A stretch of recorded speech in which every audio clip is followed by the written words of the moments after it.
se llamaban tierra adentro, la pampa y la cordillera. El tema de hoy es las relaciones exteriores también se votan. La pregunta para centrarnos en el asunto es ¿qué harían? Creo que la política exterior, como vamos a ir viendo, tiene suficiente importancia como para que nos lo preguntemos a esto todos los argentinos. ¿Qué harían los candidatos de la oposición si llegaran a la presidencia en relación a 5 temas fundamentales de la política exterior? Malvinas, fondos buitre, ofensiva de los Estados Unidos en la región, Mercosur,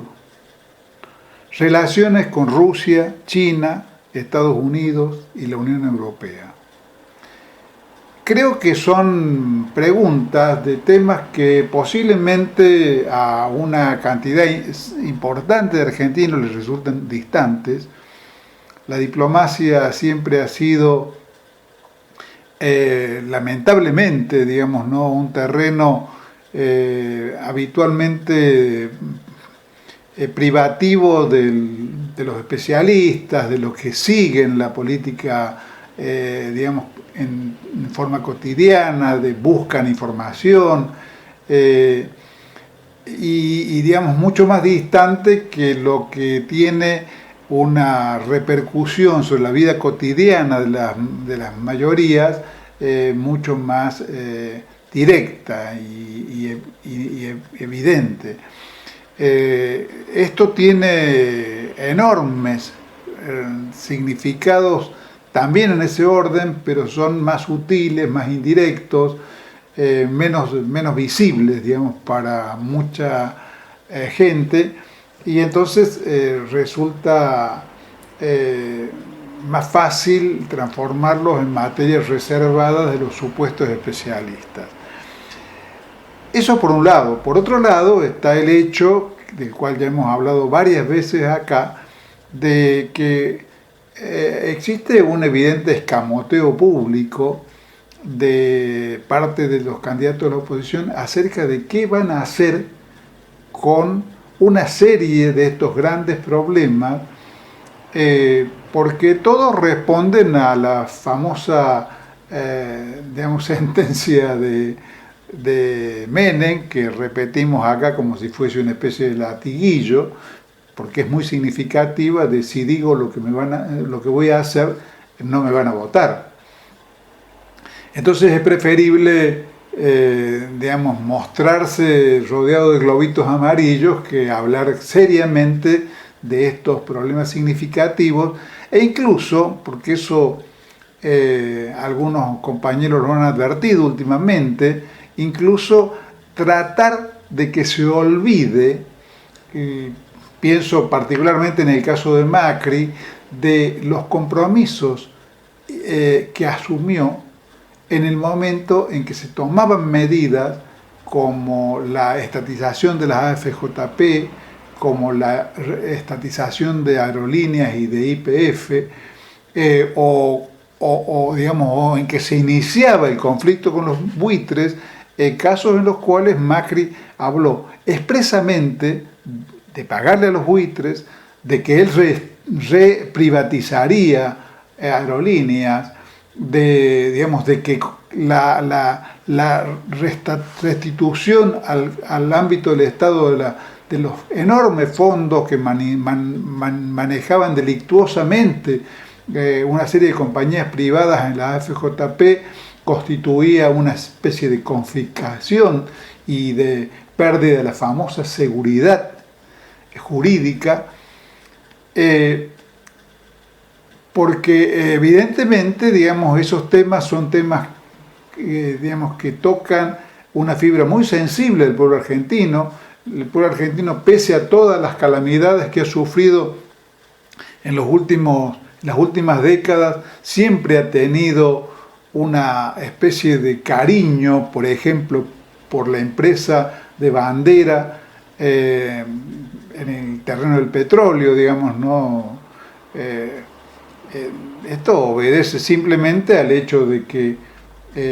YPF tenga décadas de existencia en el país, que haya sido una empresa cuidada y alimentada por todos los gobiernos populares del país durante el siglo XX, desde Irigoyen hasta Perón. Bueno, pero en esos círculos, por eso hemos tratado de ir a los círculos donde se plantean los temas relacionados con la política exterior. En esos círculos uno puede encontrar, digamos, expuesta la verdad en términos, por supuesto, diplomáticos y muchas veces tramposos, pero indicativos de lo que se quiere hacer en el terreno de las relaciones internacionales, o sea, de la ubicación de la Argentina y sus relaciones con el mundo. Bueno, en ese marco se ha constituido hace pocos días en la sede de una entidad que se llama Consejo Argentino de las Relaciones Internacionales, una especie de esas entidades que constituyen los figurones de la política imperialista para formar tribunas de las cuales hablar como si fueran grandes especialistas. Este consejo está presidido, vamos a ir presentando las personalidades que constituyeron este grupo. Está presidido por el señor Alberto Rodríguez Schiavarini, ex canciller del gobierno de la Rúa, el gobierno de la Alianza. En la sede del Consejo del CARI se ha constituido un grupo que ha tomado como nombre Grupo Consenso. Ya esto es indicatorio de un espíritu tramposo digamos, pero a su vez es revelador del contenido político que se pretende darle, digamos, a este grupo, porque la palabra consenso está evidentemente usada acá para establecer una contradicción con lo que sería una política no de consenso sino de confrontación que se atribuye al gobierno actual. Y descansa sobre la ilusión de que en las relaciones internacionales se pueden resolver los conflictos por consenso. Esto habría que, digamos, plantearse, digamos, si podría, por ejemplo, sostenerse algo parecido a esto en el caso de cualquiera de las regiones donde se juegan intereses internacionales significativos, como puede ser el Medio Oriente, como ha sido siempre, toda la vida, en toda su historia de América Latina, como es en este momento el Oriente Lejano. Es decir, en realidad el mundo, y por eso hemos tenido en el siglo XX dos guerras mundiales, el mundo es un mundo, digamos, conflictivo, es un mundo altamente contradictorio, donde los países periféricos, los países coloniales y semicoloniales, como es el caso de la Argentina, tienen en realidad dos alternativas: o pararse con firmeza a defender sus intereses nacionales frente al saqueo de los países centrales, o vivir de rodillas. Las relaciones carnales con los Estados Unidos que preconizaba Menem impúdicamente, pero que muchos otros han sostenido guardando un poquito más de pudor. Schiavarini, entonces, el canciller de la Rúa, es el que preside el Consejo Argentino de Relaciones Internacionales. Al grupo Consenso han concurrido. Doy la lista de algunos de los nombres porque creo que el oyente va a juzgar por sí mismo. Andrés Cisneros, ex canciller de Menem. Fulvio Pompeo, subsecretario de Relaciones Internacionales del gobierno de Macri en la Ciudad Autónoma de Buenos Aires. Alberto Atanasov, Alieto Guadagni y Eduardo Amadeo, 3 figuras del peronismo disidente, o sea, del campo de Massa. En la presentación, en el acto formal de lanzamiento del Grupo Consenso han estado presentes de la Rúa, de la Sota, Laura Alonso, la diputada del PRO, que tuvo su noticia de primera página cuando dijo a mediados de enero que había estado ella con Nisman días antes de su muerte y que Nisman le había dicho: Cristina ordenó todo en relación al asunto de Irán, y le había confesado, todo esto forma parte de la opereta que armó Laura Alonso, le había confesado que tenía miedo, pero no por él, sino por sus hijas. En el momento, es decir, Laura Alonso fue una de las farsantes que operó, y que a su vez es una persona relacionada con los fondos buitres, que operó para transformar el asunto Nisman, el asunto de su famosa denuncia, hoy ya absolutamente descartada y además descalificada ante la opinión pública. Bueno, eso es lo que la caracteriza a una diputada como Laura Alonso, o, digamos, que es una especie de alter ego de la Bullrich, un personaje también semejante a ella. Eso por un lado. Por otro lado, el documento del Grupo Consenso, y allí entramos directamente en materia, plantea una serie de pautas de lo que debería ser, según este mundo, la política exterior argentina,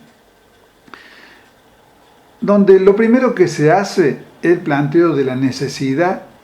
de revalorizar la relación con los centros de decisión, con los países que son los centros de decisión internacional.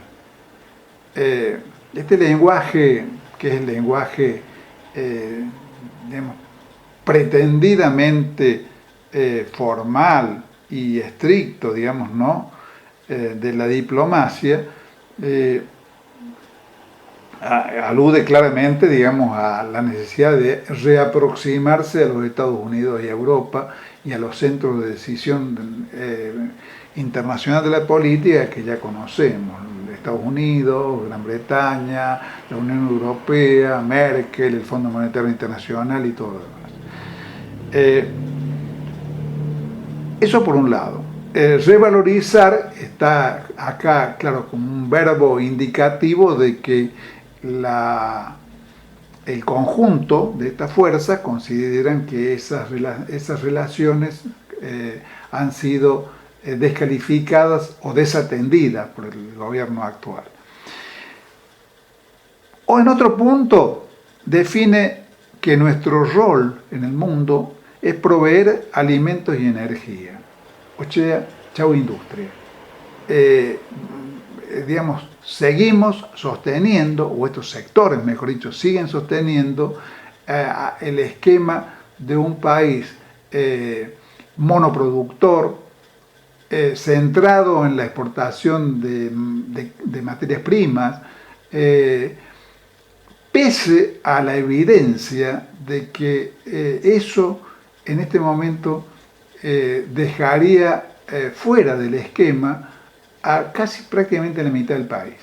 Yo recordaba, leyendo este planteo, la famosa expresión de un economista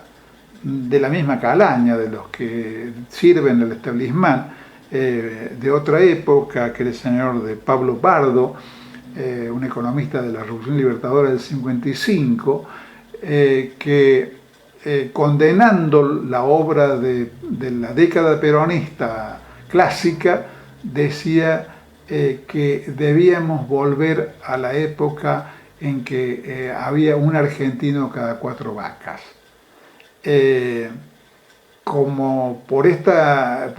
época ya de Pablo Pardo le sobraban unos 10 millones de argentinos, hoy porque éramos 20, hoy que somos 40 millones de argentinos y que las vacas no han aumentado la cantidad por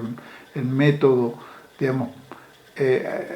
parasitario de producción que sigue sosteniendo pese a todo nuestra oligarquía nacional, andamos en el orden de los 50 millones de cabezas de ganado, evidentemente estaría sobrando unas 2/3 partes del país. En el tema Malvinas,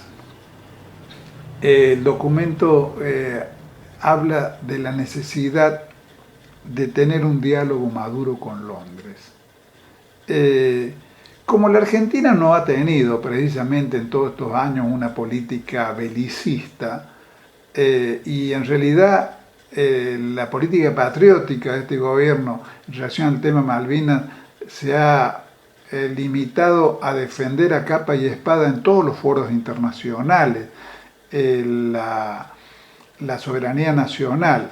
y a tratar de hacer, digamos, lo más difíciles posibles la utilización por parte de Inglaterra de las islas, su explotación económica y demás. Se supone que lo que se está cuestionando con esto de las relaciones maduras, digamos, ¿no?, de una relación madura con Londres, es esa política, y lo que se está pregonando es una política de estar de rodillas ante la ocupación colonial de Malvinas. Y otro punto muy significativo,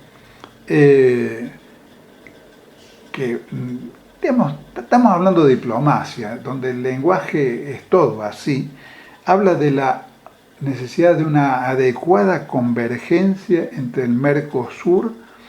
y acá hay un adjetivo muy significativo, y la promisoria, dice, Alianza del Pacífico. La Alianza del Pacífico es una conformación constituida bajo el ala de los Estados Unidos entre México, Perú, Chile, Colombia, que es una especie de reedición del ALCA fracasado en relación a la Argentina y el Brasil en la famosa reunión en la cual Bush no pudo imponerse y se encontró con una resistencia firme y triunfante de parte del presidente Kirchner, de Chávez, de Lula y demás. Entonces, la Alianza del Pacífico se caracteriza justamente por ser una reunión de países que exportan materias primas, particularmente productos mineros, de países que no tienen un desarrollo industrial, que en consecuencia no hacen la defensa del mercado interno. Cualquiera que haya viajado a Chile sabe que en Chile no se ven nada más que automóviles producidos en Europa y Estados Unidos o en Japón, que, digamos, Chile no tiene ningún desarrollo industrial importante y que tiene términos de intercambio con el mercado mundial similares a los que tenía la Argentina de la época de Pablo Pardo, la época en que exportábamos ganados y mieses. Ahora, ya el mismo hecho de la reunión de estas personalidades alrededor de además de este conjunto de ideas, está poniendo de manifiesto de una manera que yo supongo que para el oyente va a ser absolutamente clara, la continuidad perfecta entre lo que han llevado a cabo cuando gobernaron Menem y la Alianza y el proceso, se ha hecho paso, de los cuales ellos fueron en el sentido económico una continuidad, con lo que conforman hoy Macri, Sanz, Massa y compañía, digamos, en esta cuestión de darle al país un cambio de política. Este es el cambio de política. Este es el cambio de política, y se expresa en el terreno de las relaciones internacionales del país, pero indudablemente estas propuestas no pueden dejar de estar asociadas a una política interna de determinadas características, que es la que también vivimos en la década del 90, particularmente en los años de la Alianza y en el conjunto del ciclo destructor de la economía nacional que fue el proceso militar del 76 al 83. Esta relación, esta cuestión de cómo se articulan ambas cuestiones, la política interna y la política exterior, es lo que se da a motivo de la segunda parte de nuestra columna.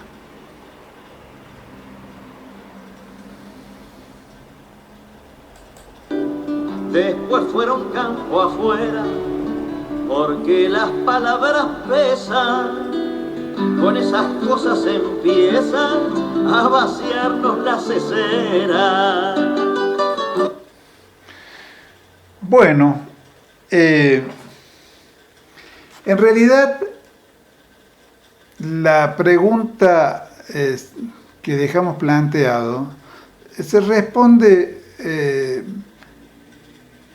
del modo siguiente: la política exterior no es otra cosa que la continuidad en términos de las relaciones con los demás países del mundo de la visión y de los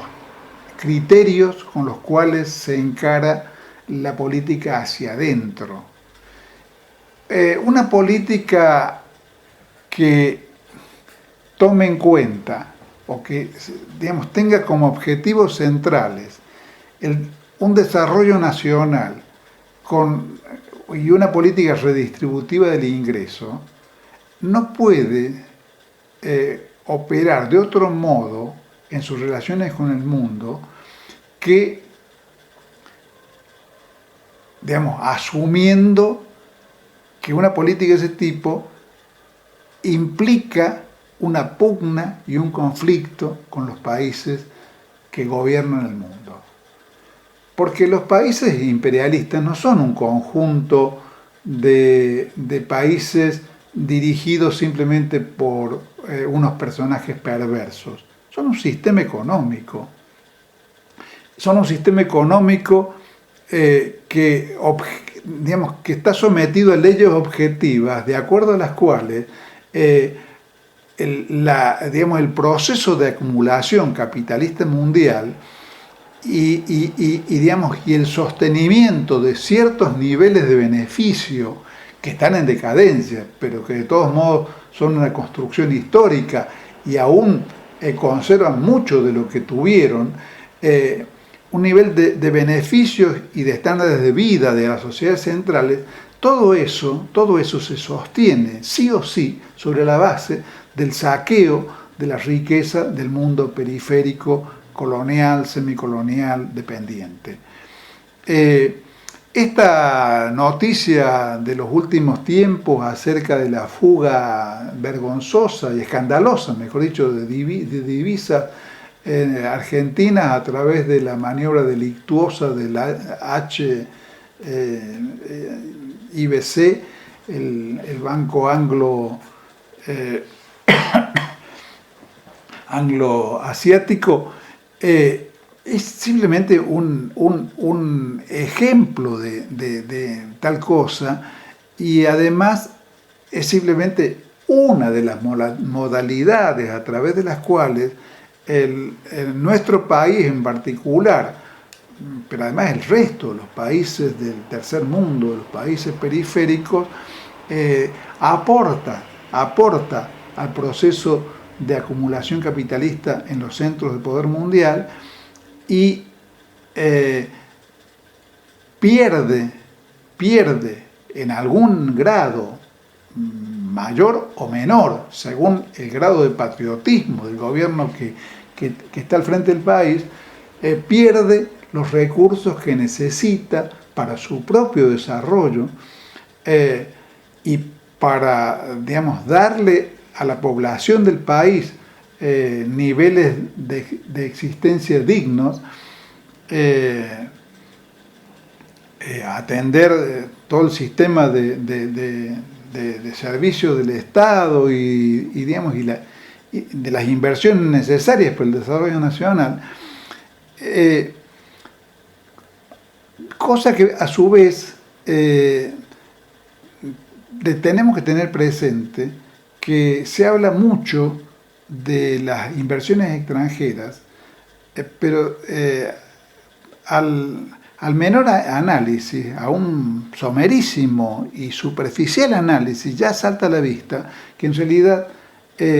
lo que sale del país sale con pala y lo que entra con cucharita. O sea, es mucho más el flujo de riqueza que va de los países pobres hacia los países ricos, que son pobres justamente porque se los empobrece, que lo que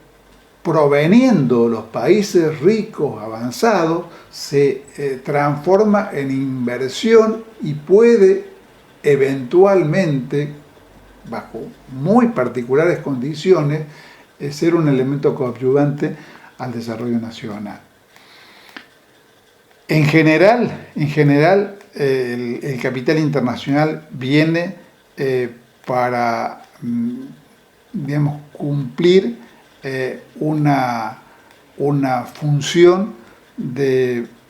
poner con cucharitas y sacar con pala. Entonces,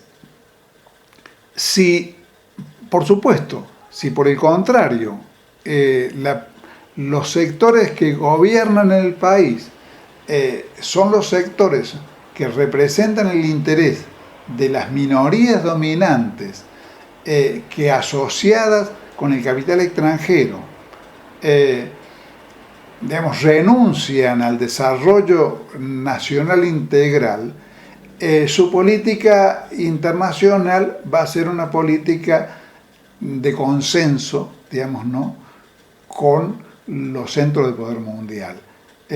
Obviamente, esa política no va a entrar en conflicto con los Estados Unidos o no va a entrar en conflicto con la Unión Europea o con cualquier otro centro imperialista del mundo.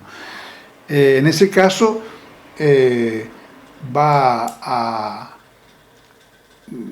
digamos, el país va a ser, como se suele decir en esos ambientes, va a tener prestigio internacional. En ese sentido, hay una anécdota del general Perón, de una de sus entrevistas con Braden, donde a cambio de ciertas concesiones políticas y económicas, Braden, el embajador norteamericano del año 45, el de la famosa fórmula o Braden o Perón, le señala a Perón, a que evidentemente todavía no había calibrado, que si llegan a un acuerdo, él va a obtener con eso un gran prestigio internacional. Entonces Perón le responde que si el modo de ser prestigioso en el exterior es que los argentinos consideren que es un hijo de puta, él prefiere, digamos, no tener prestigio en el exterior. Renuncia a tener prestigio en el exterior si el precio es ser considerado un traidor a la patria por parte de sus compatriotas. En esos términos, esa anécdota en realidad tiene la virtud de sintetizar extremadamente cuáles son los términos de la cuestión. Por eso hemos tenido, cuando ha habido políticas digamos, de defensa de los intereses nacionales y de defensa de lo popular, como en el siglo XX ha ocurrido con Irigoyen primero y con el peronismo de Perón después, esas políticas internas han estado, digamos, acompañadas de una política de defensa de la autonomía de decisión nacional frente a los centros del poder mundial, han estado acompañadas de una de un aprecio de la dignidad nacional del país, han estado acompañados de actitudes donde se evitaba caer en políticas genuflexas, digamos, ¿no? Frente ya en algunos casos al interés y en otros a la soberbia, digamos, de los países dominantes.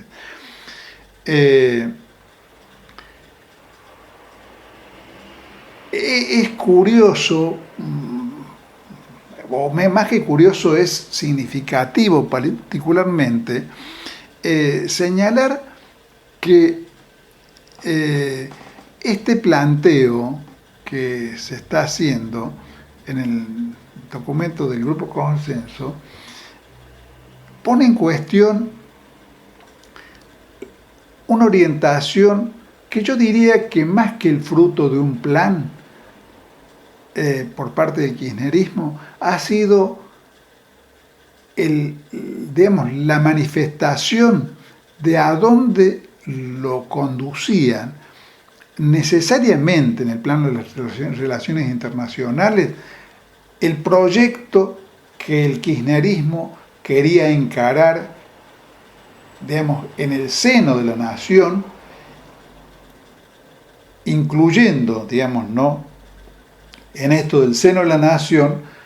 algo que es consustancial al destino de la Argentina, que es su destino latinoamericano. Es decir, la política de recuperación industrial, de reconstrucción del aparato productivo del país, destruido por las políticas neoliberales de Martínez de Oz primero, de Surruil en el caso de Alfonsín después,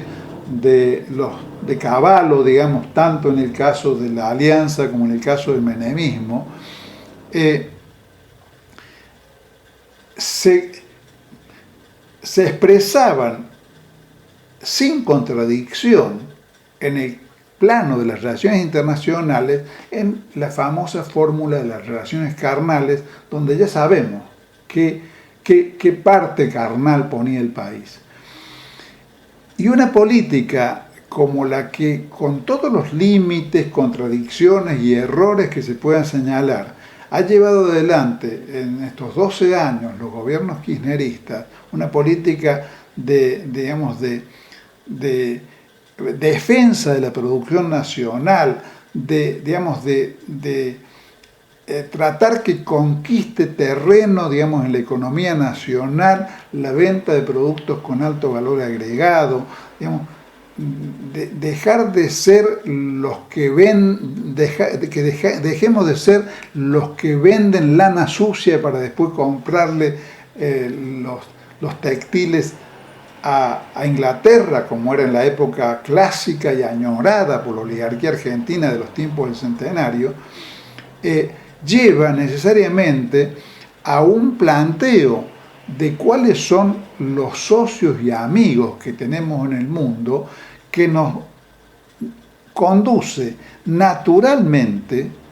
a privilegiar los vínculos con el mercado latinoamericano, con los países vecinos, con los cuales constituimos una potencial unidad económica, con el Mercosur particularmente, con los países latinoamericanos,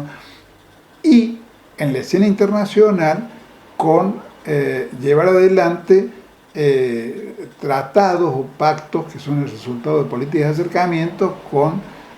China y con Rusia, donde además encontramos socios con los cuales se puede hablar en términos de defensa del interés nacional, haciendo las obvias concesiones que hay que hacer en cualquier tipo de negociación con cualquier país, se trate de quien se trate, salvo cuando es un esclavo, para, digamos, encontrar los territorios en los cuales puede, digamos, puede encontrar puntos de apoyo una política que ponga en el centro de su quehacer y de su preocupación en la defensa internacional. digamos, y donde los vínculos que se establecen con el mundo sean vínculos de reciprocidad. Y lo que necesitamos, en el orden que sea, no tenga como contrapartida la renuncia al desarrollo autónomo del país y la renuncia a la soberanía o el pago de altísimos precios que en realidad anulen el sentido de lo que estamos haciendo. O sea, no es una casualidad que una política que en el interior de la nación se orienta como se orienta, tenga, digamos, por ejemplo, para encarar problemas del orden energético, que acudir a acuerdos con estos países, porque basta pensar que nos hubieran pedido a cambio los Estados Unidos, la Unión Europea, para facilitarnos financieramente el desarrollo de las obras que se están emprendiendo en el sur argentino con propósitos mixtos de riego y energía. Por supuesto, eso no significa que las relaciones con China, por ejemplo, no sean relaciones complejas, no significa que carezcan de riesgos. Es perfectamente posible, o sería perfectamente posible, que se estableciera, si el país va a las negociaciones desarmado, que el país establezca con China, que es un gran productor industrial, una relación semejante a la que tuvo en otra época con Inglaterra, digamos, de ser un proveedor de commodities y un receptor de los productos industriales ajenos, pero por lo menos lo que la experiencia indica es que ese no es, como fue con los ingleses, un camino donde nos vemos forzados para poder venderles la producción agropecuaria a renunciar a todo desarrollo industrial, sino es un camino donde las negociaciones tienen un carácter más igualitario, donde hay posibilidades de obtener respeto por la autonomía de decisión del país, sobre todo porque nos involucramos en juegos geopolíticos donde hay en el mundo una pugna de bloques muy fuerte, en un cuadro en el cual el conjunto de potencias que han dominado el mundo está en una situación de decadencia estructural, ven peligrar, digamos, su dominio, entonces están llevando adelante políticas en términos muy agresivos y brutales y generando el desarrollo de un campo oponente donde estamos, porque estamos naturalmente dentro de ese bloque, el conjunto de los países de la periferia, más China, más Rusia, a los que se quiere asfixiar. Y es allí donde podemos encontrar los elementos que nos permitan sostener una política de autonomía. Lo otro significa, en el orden de la economía y en el orden de la política, el sometimiento del país, la ruina del país, no volver a los términos de la relación complementaria con Gran Bretaña que tuvimos en la época del Centenario, porque eso es imposible. Europa no es hoy por hoy un gran comprador de granos, la Argentina prácticamente no vende allí. Con Estados Unidos siempre tuvimos una relación compleja desde lo estructural, porque Estados Unidos es también un gran productor de productos agropecuarios, es el más grande productor del mundo, entonces prácticamente lo que digamos más es lo que competimos con ellos en el mercado internacional que lo que podemos venderles. No le podemos vender ni limones porque nos cerraron caprichosamente el mercado de limones y hasta hace poco hemos tenido un conflicto con las carnes. Entonces, esta pretensión del bloque que concurre a formar el grupo consenso, en realidad no puede traducirse en el terreno de la práctica como otra cosa que el sometimiento del país, digamos, a las formas que adopta actualmente el imperialismo mundial, la forma donde ha adquirido un papel sobresaliente el capital financiero, a la reprimarización de la economía y a una situación en la cual evidentemente los argentinos volveríamos a hacer colas, los jóvenes particularmente, en las embajadas, como hacían colas en el 2002, para sacar pasaportes para ir no sé a dónde, porque tras la crisis del 2008 tampoco hay posibilidad de ser receptados como mano de obra más barata en los países centrales que, bueno, creo que es público y notorio que están dejando que los africanos se ahoguen en el Mediterráneo antes de recibirlos a un mercado laboral saturado. Saturado y con dificultades enormes para darle ocupación a los propios trabajadores europeos. Entonces, creo que los argentinos tenemos que tener conciencia de que esto también se vota en octubre y que allí no está en juego una cuestión que por alejadas que parezca de nuestra vida cotidiana, sea una temática sobre la cual podemos practicar alguna clase de indiferencia. En realidad, en esas cuestiones se nos va la vida, porque además el mundo, como lo dice en estos días una nota muy recomendable de Enrique Lacoya, que se llama La hora más difícil, el mundo está en una situación altamente peligrosa, donde el país, para subsistir y para conservar la posibilidad de tener un destino, tiene que jugar muy cuidadosamente sus cartas y tiene que estar presidido sobre todo, porque si no eso es imposible, por una visión patriótica de sus fines.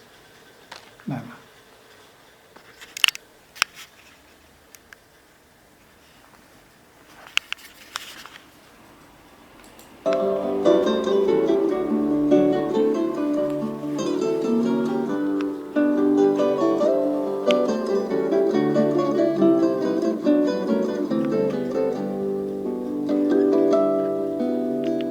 Empiezan cuando